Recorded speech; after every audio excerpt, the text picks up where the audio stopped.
Most people don't know what's holding them back, but you do because you listen to me, Sam, your self-care guru and journal junkie.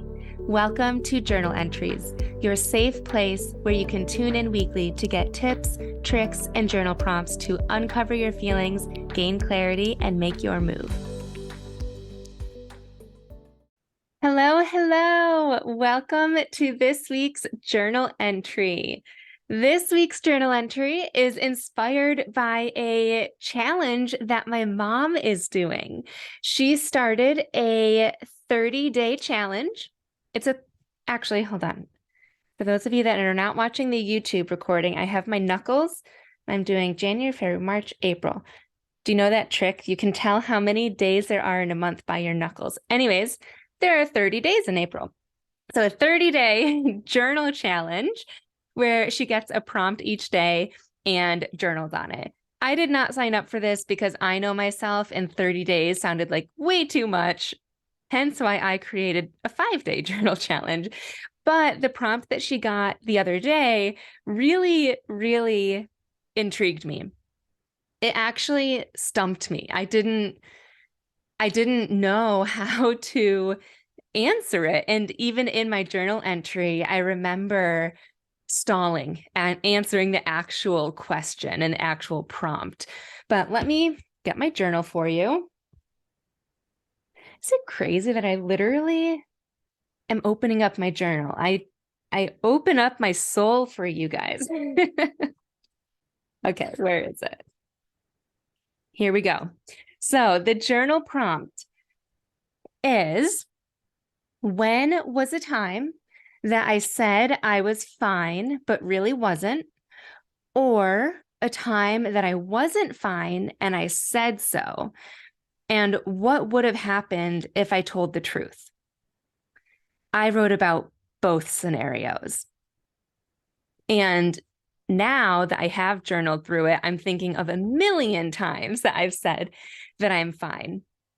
And I actually think I've been doing it my whole life. I think that it's normal. I think it's very, what's the word I'm looking for? Like, it's ingrained in our culture almost, where when you run into someone and they ask how you're doing, I'm fine. How are you? I'm good. How are you doing? Right? Like, it just is what it is. And like, when you grow up experiencing that, it's just what you do, right? I don't know. I don't know if it's normal for people to respond to how are you with like what's actually going on. I'm very curious. And if you do, please reach out via my Instagram DMs or Facebook Messenger, wherever you know how to reach me, and let me know, because I would love to hear that. But when I was first starting to think, I was like, my whole life I've been saying I'm fine.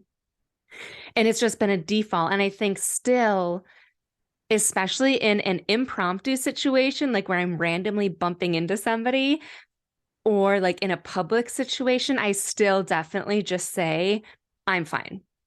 And it's funny because the two examples I'm about to share with you are not in my relationship, but in my marriage, there were so many times where he had asked me, actually not so many times, he should have asked me more.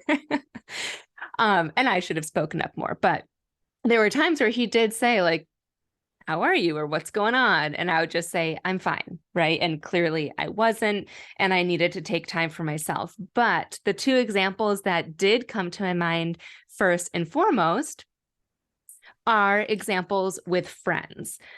So a time that I didn't tell the truth was when my friend Coley visited me. So she came over and hold on one second. I need to plug in my computer charger. Okay, so a time that I didn't tell the truth. My friend Coley was visiting. It was just Griffin and I at the time. I was still in my marriage, but my husband at the time wasn't home. And so we were just hanging out. And Coley asked me if I had wanted more kids. And I remember it feeling like time had stopped. I said, you know how you start a sentence with that? I was just trying to like buy more time so that I could find the words to say, right?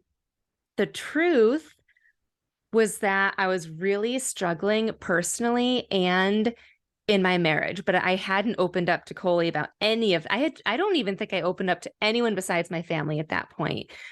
And I did know that I wanted more kids, but at the moment that she asked me that question, I wanted to say yes because I knew that I wanted kids, but I didn't know if it would be with my partner at the time, my husband at the time. And that was the first time I ever had a thought like that. I hadn't I hadn't ever thought about splitting up from my husband at that point, but that was my natural reaction to her question. And that thought made me choke up, realizing what it meant. And also knowing that I would cry, sharing more of that, all of that with Coley. And so I avoided it completely. And I just said, yes, I would like to have more kids. That's it. And we have a good friendship. And I've opened up to her since that time. And she is somebody that I confide in. But thinking back, if I were able to have been vulnerable in that instance, I would have opened myself up to more support.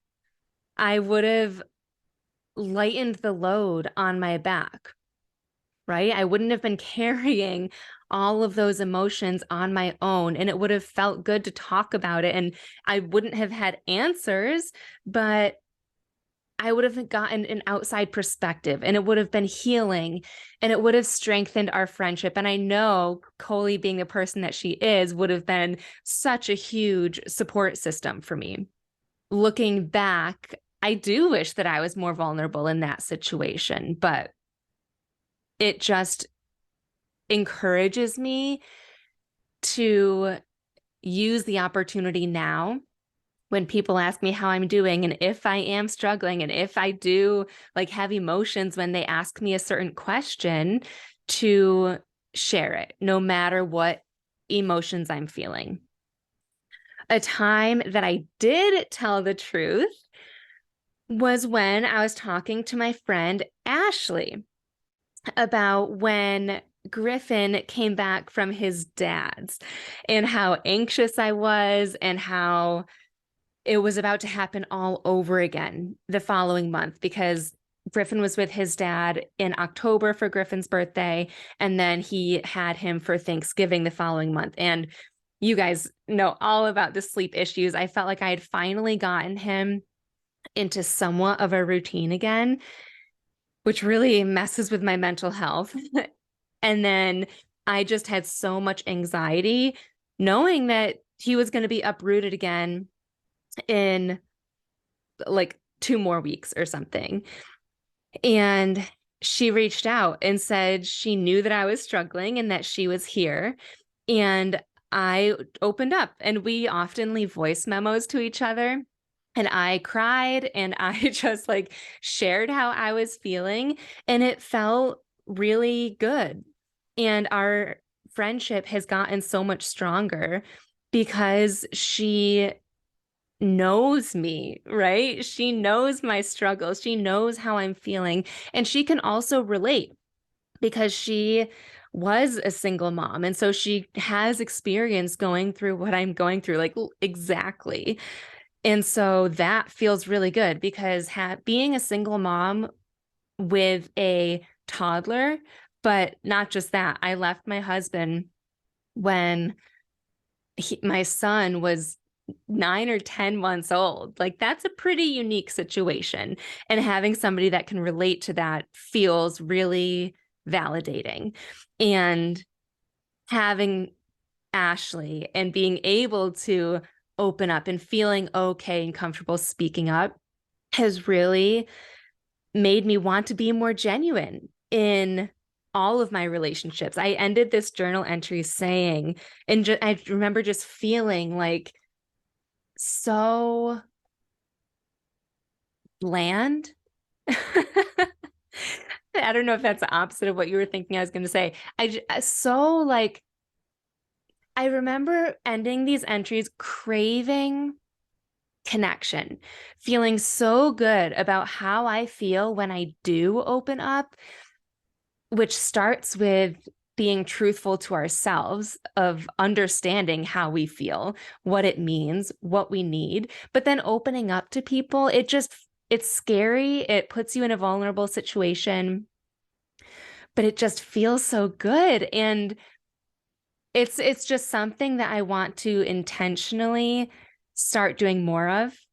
I do think that it will be not necessarily off-putting, but I think it will surprise some people because, like I started off saying, it's just not expected, right? We expect to hear the normal responses, right? Like when we go in a grocery store, I remember going into a store with my mom when I was younger, and she would bump into someone that she went to high school with, and a conversation was always the same. It was, "Hey, how are you?"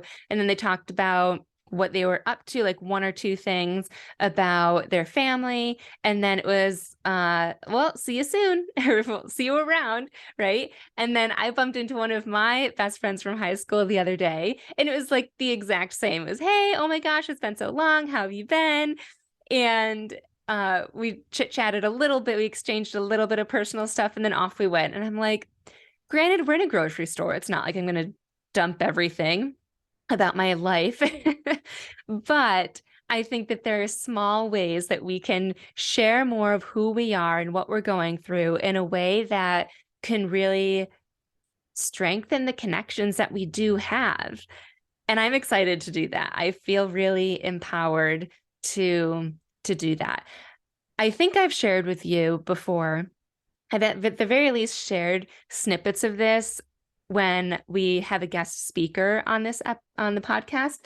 But I have this list of new beliefs that I want to have and I'm instilling in myself. And the very first one is the message of today. It says, "When I speak up, I allow my relationships to strengthen."